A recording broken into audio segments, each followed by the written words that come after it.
why do you keep going at Nikki Haley? Why do you think this is going to bear fruit? Chris, I don't know what you've been smoking, man. You and the rest of the mainstream media. It's laughable. Nikki Haley's been going after me the whole campaign. First debate, second debate. You know, she's been trailing me for much of the time, but I realize the establishment media has realized that there's a puppet they want to put up.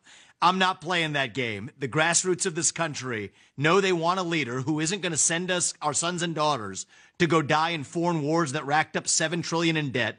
Dick Cheney 2.0 is taking over the GOP. Problem is the Democratic establishment media is now rooting for war, too. I'm the only candidate speaking for a true America First agenda on that debate stage, and I think we're going to be successful. Vivek, how are you going to bring people together when you just put together a tapestry of conspiracies?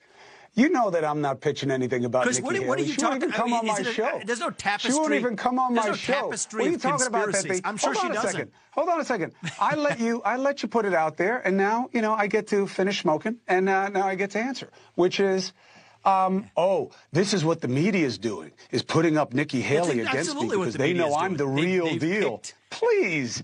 She hasn't even been on my show. I'm just watching you get slapped around by her, and I'm wondering what your strategy is. The fact of the matter is, Chris, my strategy is calling out the mainstream media like I did to Kristen Welker at the start of that debate. I asked her about the Trump-Russia collusion hoax, told her to look the audience in the eye and apologize to them. Just like I'll tell you, you're part of the mainstream media despite pretending like you're not. Look the audience in the eye and tell them how you covered for your brother for all that happened. I'm part of the mainstream media. Hey, listen. And you play the same games that the rest of the mainstream media does. You don't want to take care of your family? You're doing it tonight. That's fine.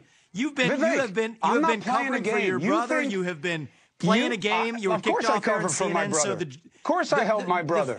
Of course I do. And you know what? That's been journalistic standards that have now been failed, not just by you, but by every member of the broken political media. 90% of the media is colluding with respect to pushing one answer on the American public for the origin of COVID-19 to the Hunter Biden laptop story to now which people they decide they want to put up as their puppets to take on Donald Trump. And that's just the fact of the matter. Look, man, I absolutely love Vivek Ramaswamy.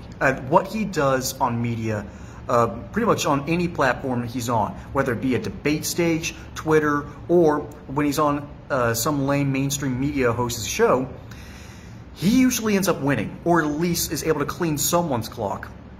But there's a drawback. There's a clear drawback to Vivek. I haven't been able to put my finger on it until now. I love this dude. This dude's smart. He's funny. He's built for the internet age. I mean, literally, he's an internet billionaire.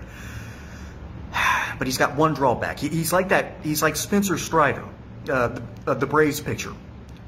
He only has 2 pitches, and his third is terrible. He throws a fastball and he throws a slider. And Vivek, unlike Strider, Vivek only has 1 pitch. And he does this better than anyone else, but it's his only trick up his sleeve. Whenever he gets cornered, and Cuomo did corner him in the middle of the video here, whenever he gets cornered, all he does is he pivots to talk about how terrible the media is. This is not the substance that you need. This is like Cheese Whiz. It's good on rare occasions, but you can't live off of this. So Vivek is right. He is right to go after the media because these dirty smear merchants all deserve it. But if you can't do anything better than that, you aren't going to go too terribly far, and that's going to be his limiting factor, among other things that the GOP is not ready for. But that's a longer conversation for another day. So Vivek does own Cuomo, but Cuomo does get one leg up on him briefly, and it's sort of the Achilles heel that Vivek has. Ironic because he does this pivot so well, but you've got to develop more of a repertoire.